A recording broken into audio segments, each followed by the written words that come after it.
Sometimes you want to play a game that can really challenge you. You go into an experience looking to get your teeth kicked in. You want this piece of plastic to look at you and say, alright, here's a 3-headed, 30-foot tall dragon that spews fire, rains down red lightning, pulls out WWE moves, and straight up teleports away once you start making progress. Here's a toothpick, good luck! Ever since Sekiro came out and I pushed through that experience, I've been drawn to challenge. Before, I would tend to play games at a medium difficulty for a bit of resistance but nothing overwhelming, but nowadays I seek out tough games explicitly and play a lot of neutral experiences on harder difficulties. I don't think that's the only way you can get the most out of games, but it's just something that I enjoy a little bit more now. But I've also noticed that almost as a foil to that, I've grown really fond of games that are the exact opposite. I love a nice low effort game, one that engages me without pulling me all the way in. I can use it to calm down or let my mind wander. Sometimes it's nice to just sit in the music and atmosphere, and while it's not necessarily as rewarding to play these games for me personally compared to a Souls game or a roguelike or any tough action title, it's equally as important to my enjoyment of video games as a whole. Right now, the games that are serving that role for me are Sonic Mania and NFS Unbound. They're both games that require some level of concentration and skill, but I can sit back and play them while listening to a podcast or thinking about my schedule for tomorrow. And something I love in both games is just cruising through a section at high speeds without slamming into anything. It's a very freeing, relaxing feeling until I get into an 18-car pileup. I would say these games are really good for casual play, but they're also not truly low effort. You're still going through tough platforming sections or bosses or trying to win races. A bit of effort is definitely still involved, which I actually don't believe is the case with the game that inspired this video in the first place, Sayonara Wild Hearts. I'm a few years late to this,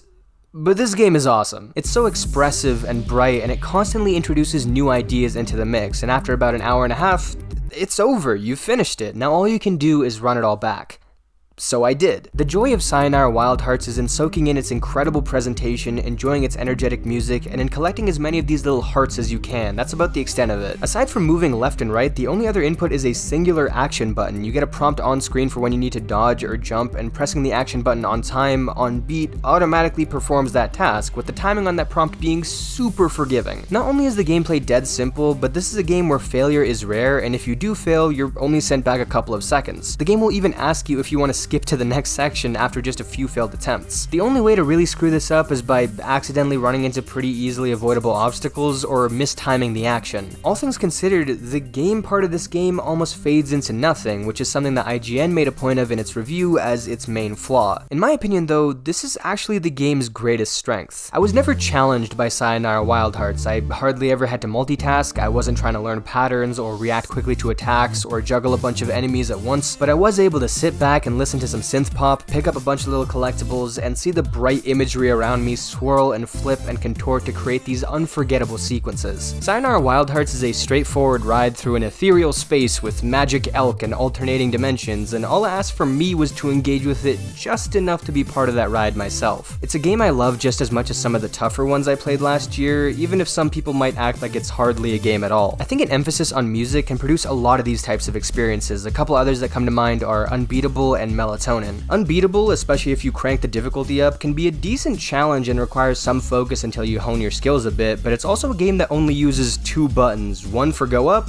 one for go down, so if you're DJ Khaled, it's a game that only has 1 button. If you saw me playing this game, you'd think my brain was actively slipping out of my skull. I'd have a blank expression and would just be tapping 2 keys over and over, but on the inside, I'm having a great time focusing on timing and timing alone. And I like that I can say, hey, let me play a couple of these songs here while I think about the next thing I want to play. It's so easy to drop into and pop out of. Melatonin is similar to Sayonara Wild Hearts in its very spaced out, simple actions. It's even less intense than Wild Hearts, I'd say, but it implements rhythm elements in a pretty unique way, packaging them in little creative mini-games with dreamy visuals that come together to make a big, unique sequence. Yes, there are times when I think, man, I kinda wish this was tougher, but then I can just turn to Just Shapes and Beats, or Metal Hellsinger, or Beat Saber. I like that there's a subsection of the rhythm genre that's dedicated to just chilling the hell out. Rhythm, of course, isn't the only genre that features some nice low-effort titles. As far as adventure goes, I'm pretty fond of the Pathless, and especially Solar Ash. Most of the fun in the Pathless is in timing your shots on these icons to move faster and faster through the world. There's some puzzles, some bosses, but most of the time you're just zipping around the environment with auto-aim at max while calming music plays in the background. Solar Ash does feature a few enemy types for you to face, but you're able to slice through them like silly putty. The appeal here is being able to skate and rail grind around this weird cotton candy universe. You move so fluidly even when gliding on top of giant beasts. And while you do sometimes need to think about how to solve a time puzzle and the actual time limits on harder difficulties are pretty tight, there's still an element of calm and relaxation throughout the entire experience that really makes it worth going back to when I want something fun but not demanding. The same concept in 2D is embodied by Yoku's Island Express. Again, failure isn't really something this game tries to put a lot of focus on. You're mainly just pinballing around as the happiest little bugger on the planet. Yoku's Island Express might be one of my favorite Metroidvanias I've played, despite not having the same intense action as some others. Exploration and even backtracking is rewarding. The game opens up and closes off at a nice tempo, and if you can master it, you're able to glide through its map while hardly doing anything at all. It also definitely helps that these games are very light in story and often only offer a little bit of setup and then a quick conclusion at the end, with straight gameplay placed in the middle, or maybe a 1-minute cutscene every couple of hours. I like a less intense narrative for games like this because the second any actual story pops up normally, I feel like I have to hone in on what's being said, which I kinda don't want to do if my mind's in another place. I know that's kind of a weird thing to say, don't make your game interesting so I can ignore it better, but that really can be a valid way to design something. Sometimes I have a tough time committing to games that try to tell a real story while also featuring this low effort gameplay because I can't get settled in either one, games like Dandara, Link's Awakening, and Everhood. Now to be clear, I love all of these games and I would or have already rated them highly. I wouldn't consider what I'm about to explain here a flaw in these games, just something that appeals to me during different moods, which can make it tough to know when I want to pick them up again. In all three of these games, I would at some points hit a state of automatic, instinctual play. I'd be hopping through rooms in Dandara at blazing speeds, wandering through Koholint Island in Link's Awakening, and passing a gauntlet of musical aggression in Everhood without even thinking. While all of these games are either a bit more complex or a bit more challenging than the ones I named before, they would still start taking on that same role, and then all of a sudden, wait,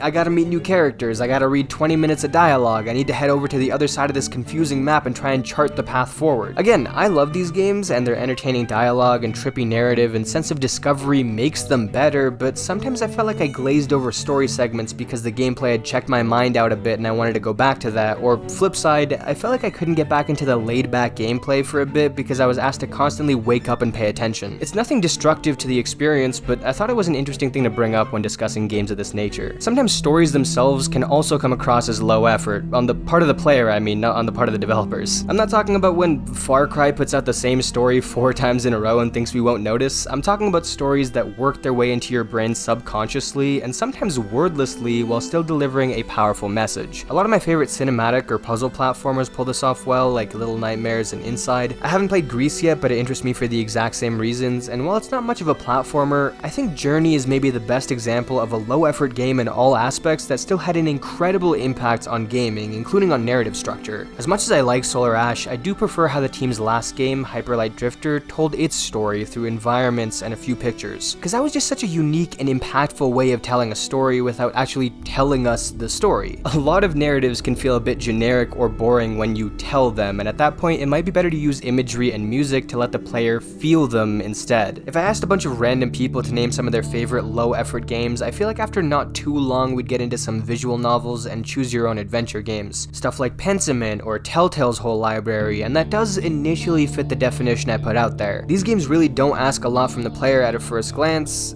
except they do ask for your full attention. You're not doing all that much functionally, but if you don't focus on what's happening, you're not reaping any of the rewards. So you can't play them while watching How to Get Away with Murder at the same time, unless of course you watch How to Get Away with Murder on mute, which is how I'd actually recommend you watch it anyways. It's a bad show. Personally, as much as I love narrative games, I do struggle with these because if I want to be engaged in a long story-driven experience, I want to be engaged in the gameplay and action too. I want to be up in my seat for everything, which doesn't really happen here, but to many people these are their wind-down comfort games and they enjoy being able to experience a good story with just a light amount of interaction. Even in what I thought was an ultra-specific topic, there's about 100 examples that fit the bill in different ways. There are games that are passive and low stress like Cyanide, Wild Hearts, and Melatonin, games that are tough but incredibly simple to play like Unbeatable and Everhood, games that blend casual gameplay with standard storytelling elements like Dandara and Link's Awakening, games that are almost holistically conceptual like Grease and Journey, and that's not even even mentioning games where you basically do nothing but they still manage to be highly intense, like Vampire Survivors or even Bloon Tower Defense. Everyone relaxes differently, everyone likes doing or experiencing different things in their off time. In fact, one of my all-time favorite casual experiences that I used to blow off steam